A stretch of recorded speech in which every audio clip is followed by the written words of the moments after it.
pessoal, sejam bem-vindos a mais uma temporada de Faz Sua Vida Inovando. Eu sou o Rick Bolzani e hoje um especial de Páscoa. Nós vamos mergulhar no mundo do empreendedorismo na confeitaria. E eu tô aqui com a incrível Leila Savioli, fantástica, e ela vai mostrar pra gente, contar um pouco da história de como essa paixão por doces se tornou um grande negócio. Vem com a gente, vocês vão saber tudo sobre ela hoje. E antes de mais nada, seja bem-vinda, Leila. Obrigado por receber a gente aqui. Pela primeira vez a gente está trazendo um convidado especial, diferente para essa nossa temporada, essa nossa série de empreendedorismo com a vida. E a gente pode começar dizendo que quão importante é a Páscoa para Leila Savioli? Para nós, a Páscoa é uma das datas mais importantes que a gente tem no ateliê, né? Porque a gente investe bastante na Páscoa, a gente procura inovar nas embalagens, nos produtos.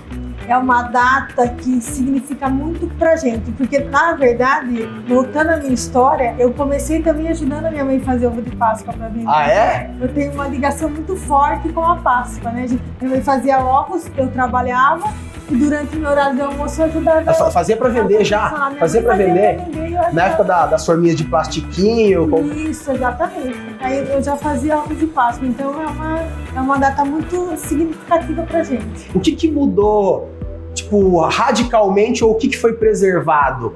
Por exemplo, da época que você fazia com a sua mãe, o jeito de derreter o chocolate, a forminha untada ou não, o que vocês trouxeram e o que não tem mais nada a ver com o que era antes? Eu acho que da época que eu fazia ovos de Páscoa com a minha mãe foi a qualidade, porque a gente sempre procurou, né, os melhores chocolates, mas hoje a gente já trabalha com chocolate belga, que na época a gente nem conhecia o chocolate belga. Nem né? sabia. Então, e a busca de sempre os melhores ingredientes, né? Os melhores insumos. Mas o processo ainda continua a mesma coisa? Não, porque como a gente faz em larga escala, hoje a gente tem derretedeira na produção, então quando eu comecei, a gente derretia no banho-maria, nem tinha micro-ondas, né? Até o micro-ondas era de difícil acesso, não era todo mundo que tinha. Então, nós derretíamos no banho-maria. E tem muito a ver na qualidade da formatação dos ovos, quando o chocolate é muito gorduroso. Porque tinha na época, eu me lembro muito bem que a minha mãe falava muito de algumas marcas de chocolate, mas a gente comia, a gente sentia ele muito gorduroso, né? Muito gorduroso, diferente da qualidade dos chocolates que a gente vê hoje. Isso daí implica demais na... Nós não usamos esse tipo de chocolate, que são chocolates hidrogenados ou fracionados. Entendi. Né? Nós só usamos realmente os chocolates nobres, que são os chocolates nobres nacionais, e tem o belga, que é importado. E sua mãe fez isso quanto tempo? Era frequente os doces ou era mais em época, por exemplo? Só na Páscoa? É só uma estrinha da Páscoa? Só na Páscoa. Ela só fazia ovos, só fazia doce na Páscoa, porque a minha mãe é do salgado, minha mãe não é do doce. Ah, ela é do salgado? Mas ela fazia pra complementar a renda, né? Então ela fazia ovos de Páscoa. Onde que era isso? Em Votorantim mesmo. Em Votorantim mesmo? Isso. Então a história toda começou aqui? Tudo começou aqui. Você tinha quantos anos nessa época? Nessa época, eu acredito que eu tinha acho que uns 13, 14 anos. Então a gente já ia fazendo, aí eu entrei trabalhar, ela ainda fazia. Mas daí você não foi trabalhar direto nisso? Não, eu trabalhei numa loja por 6 anos e meio, e nessa loja eu sempre gostei de fazer doces e bolos, sempre gostei, então eu fazia e levava pro pessoal comprar, né? Pra comer? Pra comer, pro pessoal comer. Aí eu levava brigadeiro, levava bolo e todo mundo comia lá na loja. Aí meu patrão falou, viu, por que você não faz pra vender? Porque você faz também, né? Faz pra turma vir aqui. Aí durante o meu horário de almoço, eu já deixava tudo pré-preparado, aí eu fazia, nem chamava acho que bolo de pote na época, aí eu fazia uns bolinhos, umas embalagens transparentes, eu fazia brigadeiro, fazia mousse, ia mais cedo do meu horário de almoço, vendia nos escritórios que eu tinha avisado que comprava nessa loja, vendia nessa loja, aí acho que fiquei uns 2 anos fazendo isso. Aí tinha uma família que sempre comprava lá. E comprava e comia esses doces lá, porque sempre estava com a gente lá na loja. E quando eu saí, eu comecei a fazer curso. Eu fiz um curso de bolo de pasta americana, era tempo de Orkut ainda. Nossa! Aí ela viu o bolo que eu coloquei e ela ligou para minha patroa. E era minha ex-patroa. Ela falou, quero o contato da Leila, porque eu vou casar, eu quero que ela faça os doces. Porque ela já conhecia a qualidade, né? Sempre prezei muita qualidade. Eu comecei sempre a preparar para fazer esse evento, que ia ser no final do ano, ia ser em dezembro esse casamento. Tinha tempo ainda? Já tinha tempo. E a minha irmã, ela ia numa dentista aqui em Votorantim, conversando com essa dentista, aí ela falou assim pra minha irmã, a minha irmã vai casar.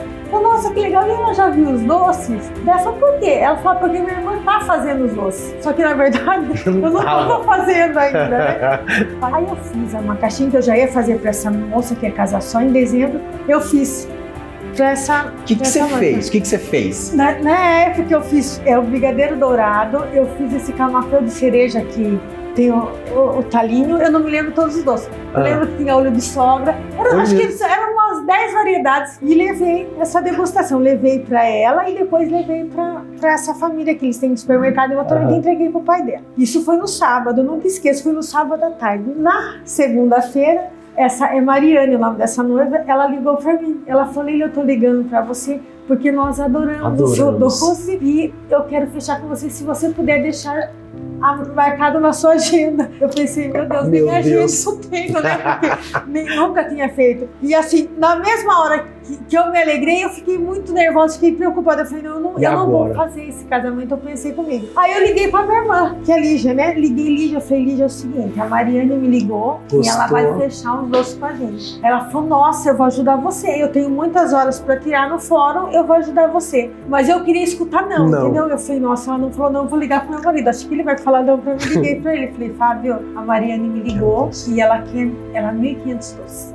Ela quer 1.500 doces e eu não vou fazer. Ele falou, não, você vai fazer. Você vai fazer, eu saio do trabalho 2 horas, eu ajudo você, você vai fazer. Porque, na verdade, era meu sonho, mas eu tinha muito medo, né? Aí, graças a Deus, deu tudo certo. Eu fiz na minha casa nessa época, então minha mãe ia me ajudar, meu filho ia pra escola, ele saía pra escola, a gente lavava a casa inteira pra poder fazer, porque eu não tinha uma área separada, né? E no meio disso, acho que tipo na quarta-feira, ela liga, essa noiva Mariane liga, falou, Leila, eu quero que você faça também as lembranças do meu casamento.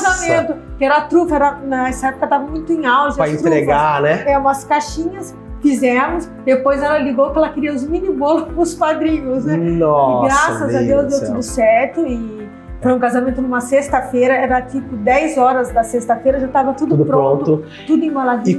E você era acostumada a fazer, por exemplo, 1.500 doces era um desafio. Pra mim foi Quantos doces você costumava fazer naturalmente? Quantos doces você já tinha feito, por exemplo? Naturalmente poderia ser que eu tivesse até feito um pouco mais, por exemplo. Mas eu nunca tinha pego uma responsabilidade dessa, porque sempre eu tive comigo.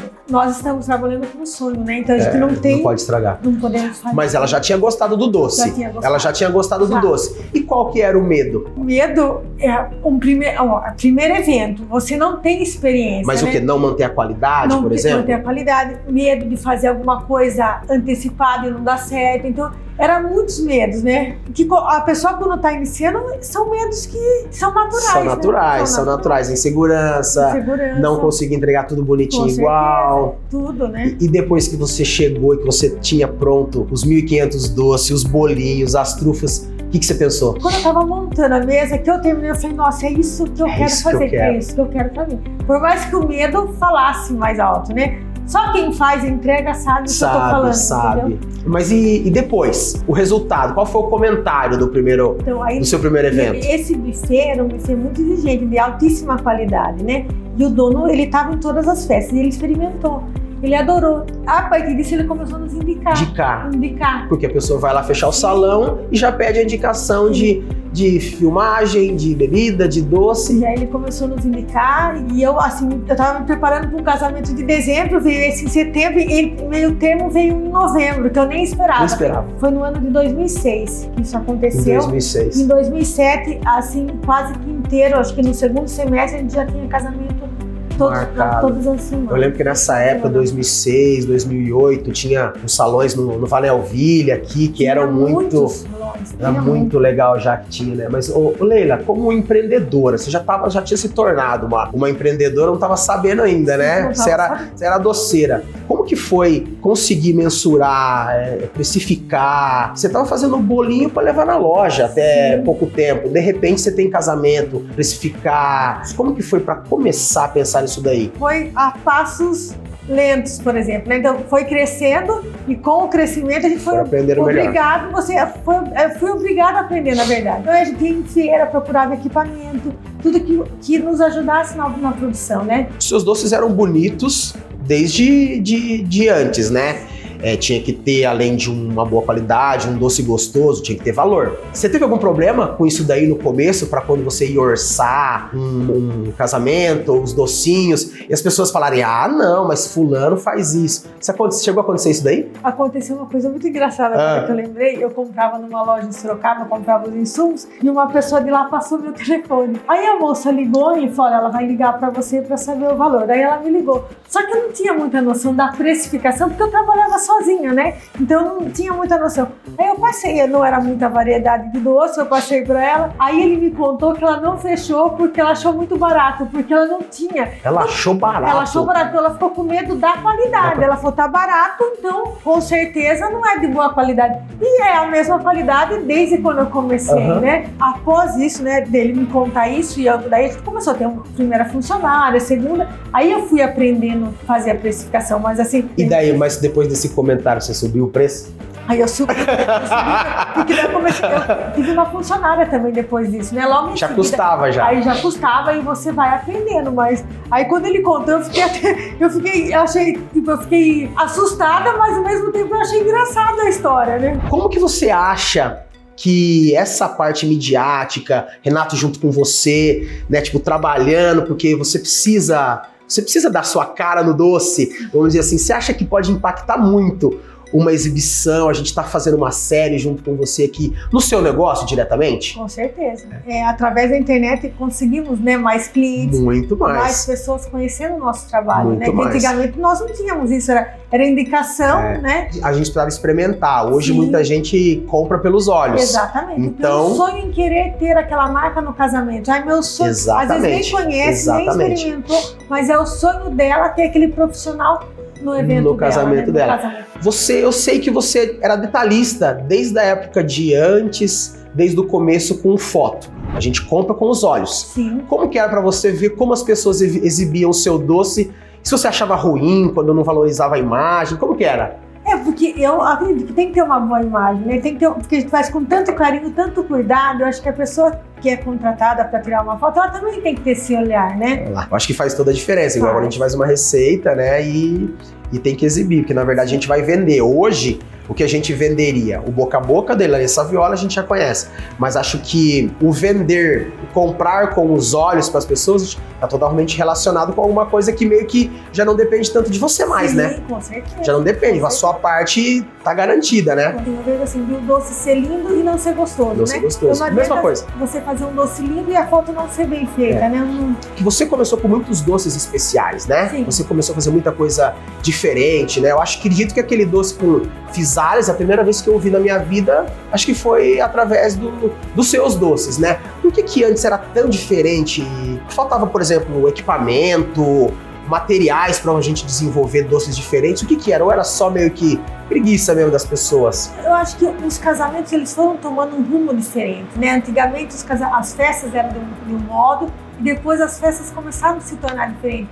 E as pessoas que faziam doce, eles tiveram que acompanhar essa nova fase de um evento, né? E aí a gente tem que usar a criatividade. Estudar, testar, buscar coisas novas, formas novas, materiais novos, né? Equipamentos. Porque eu acho que é muito importante. Eu acho que como uma série de empreendedorismo, o que você acha que seria a cereja do bolo, virar uma empreendedora, uma dona de negócio? O que seria um passo a passo? Não é que tem que contar o segredo, não. Não é que tem que contar o segredo, porque cada um tem o seu, né? Mas como que você faria novamente? Então, eu acho que, primeiramente, ela tem que ser persistente, né? Ela tem que ser persistente naquilo, porque nada é fácil, não cai do céu e nem da noite pro dia, então a pessoa tem que ser persistente naquilo. Ela tem que estudar, ela tem que testar várias receitas. Eu faço assim, faço até hoje. Então, se eu faço um curso, por exemplo, eu não vou seguir 100% daquele curso, eu sempre gosto de dar uma alterada. Então eu faço, eu dou para minha família provar, dou para as meninas que estão na produção provar comigo, eu mando na loja, porque às vezes a opinião delas também é importante. Se a gente mudar isso ou mudar aquilo, né? E se eu fizer isso, alguma coisa, eu acho que a flexibilidade é muito importante. Assim, a gente tem que escutar os parceiros, tem que escutar os clientes. Por exemplo, tem doces que às vezes a gente não tem no nosso cardápio. Eu queria um doce tal. Eu estudo, eu vou fazendo para atender essa noiva, sabe? Eu acho que a flexibilidade ela é fundamental. Mas o que teve de diferente, assim, que uma noiva, por exemplo, pediu de um doce para você fazer que não tinha no cardápio? Vários. Tem algum curioso? Tem algum sabor curioso? Tivemos vários doces. Eu não vou me lembrar todos, mas teve um caso que é uma noiva do Renato até, que ela queria um brigadeiro. Ele era banhado, não tinha esse limão siciliano ainda, ele era um brigadeiro de limão siciliano, no formatinho de limão siciliano, né? E na cor do limão siciliano. Então, nós não tínhamos no cardápio, a gente fez exclusivo para esse evento. Então eu fiz, acho que na época eu mandei pro Renato provar, o Renato mandou pra noiva degustar. Isso. Por acaso, o doce era esse já? Não era esse. Não era esse? Não esse era aqui tá... Esse é lançamento, não era. Esse é lançamento? Esse é lançamento, isso. Olha aqui. Esse é lançamento. Que coisa mais linda, até o quartinho do limão siciliano. Vou deixar esse aqui, que esse daqui vai ser meu depois. O que a gente mais vê no dia a dia de pessoas querendo pagar uma faculdade ou querendo fazer uma renda extra, geralmente a gente parte pro doce, né? E por que será que as pessoas escolhem o doce? Facilidade não é, porque eu como cozinheiro de comida acho um negócio absurdo a confeitaria. Por que as pessoas optam pelo doce? O que o doce tem diferente? Assim como o que a Páscoa tem de diferente, por exemplo? Eu acredito que o doce, para você começar, você não precisa ter grandes equipamentos, como eu comecei sem grandes equipamentos. Então você consegue fazer da cozinha da sua casa, você tendo cuidado de higiene, claro, e manipulação, você consegue começar da sua como casa. Como você tem uma entrega. A gente tem aqui, né, a Vida Embalagem junto com a gente. Estou com a Vida Embalagem já no mundo do churrasco desde 2018, mas ela está totalmente relacionada com todo tipo de forma de cocção, todo tipo de meio, né, de culinária, inclusive na confeitaria, né? Sim. Quando você começou, o que você buscava como produtos, por exemplo? O que você usa para você fazer os seus doces? Não é só quando eu comecei, eu uso até hoje. Usa até hoje, né? Até hoje, a gente usa muito papel manteiga, para quem está começando. É ótimo para você banhar um doce, então você coloca na sua bancada ou na sua mesa, você coloca o papel manteiga, o doce não gruda, você tira com facilidade, papel alumínio. Essas marmitinhas para quem está começando agora, você fazer um brownie, um pão de mel, um bolo gelado e vender na faculdade, vender na rua, são excelentes opções. Por isso que eu falo, não impede. A pessoa que gosta, que tem paixão pelo doce, não impede ela começar dentro da casa dela. Hoje a gente já tem equipamento, a gente tem panela mexedora, nós temos derretedeira e temperadeira de chocolate, nós temos micro-ondas profissional, porque com o tempo, o micro-ondas que a gente usa na casa, ele já não tem a mesma potência para aguentar uma linha de produção, não tem. Ele não consegue, né?